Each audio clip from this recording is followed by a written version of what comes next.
Hello everybody and welcome back. If we are here to change our life through yoga on and off the mat, you've come to the right place. My name is Martin, RYT500, based out of La Jolla, San Diego, and today's topic is Ahimsa.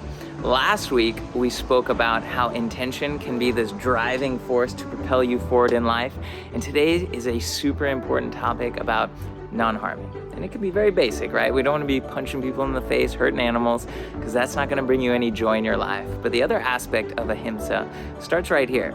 It starts with our thoughts. We want to let go and not really create critical thoughts towards others. We also don't want to be creating limiting thoughts towards ourselves. See, Iyengar had this amazing quote that is, "Violence is a state of mind." And everything we do, every thought, every moment, every action, we can enter it through a place of harming or its opposite, which is love.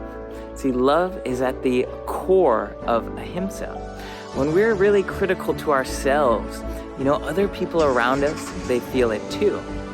So we need to create a heart that's forgiving, one that lets go, kind of finds humor in every little quirky moment of our human experience. Jack Kornfield has this great story. It's about this Marine who went to the war, he came back, and he noticed when he came back, he brought a lot of anger with him. And one of his buddies recommended him to do a little yoga practice or take up some meditation. And one day he's in the grocery store and he's got one item and he goes into the fast lane and the line's crazy long, and already he starts feeling his blood start to boil a little bit. It's moving slowly, so the slower it moves, obviously the more the blood starts to boil. And he noticed in front of him, about a couple people, there's an older lady with a baby, and when it's her turn, the cashier's cooing with the baby and doing things, and he's like thinking, why is this happening? I need to get going. This is not the time to be doing this. And then the older lady hands the baby over to the cashier, and by this point, his head's are ready to explode. And then he remembers his meditation. He remembers his yoga practice of, taking a breath and kind of trying to paint a different picture. So he starts looking around and he notices the smile on the baby and how cute he looks. And already his anger starts subsiding. It starts to calm a little bit, to the point that when he got to the cashier, he even mentioned it to her. He said, "Hey, that was a very cute baby you were holding." And she goes, "Yeah, I know. My husband, just like you, he was a Marine. Unfortunately, he didn't make it back. And now I have to work 2 jobs. And my mom brings the baby in here, and really that's the only time I get a chance to hold him and be with him." Really, the story's a great reminder that we have this ability to paint a reality around us. And this reality can be based on anger, on fear, or we can create a reality, a beautiful reality based upon love.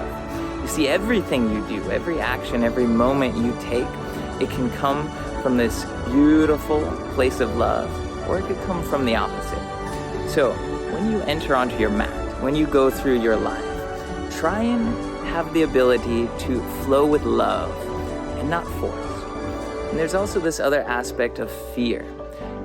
Fear has this 2-pronged thing. There's a fear and an instinctual fear that keeps us alive, which is somewhat good.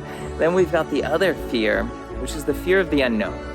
Little do we know that the unknown is this beautiful place of abundance if we let it. And we learn that the fear of the unknown, it resides right up here in our imagination.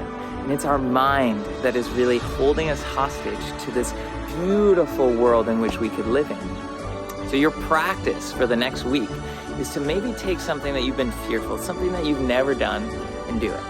And whether this works out, great, that's awesome.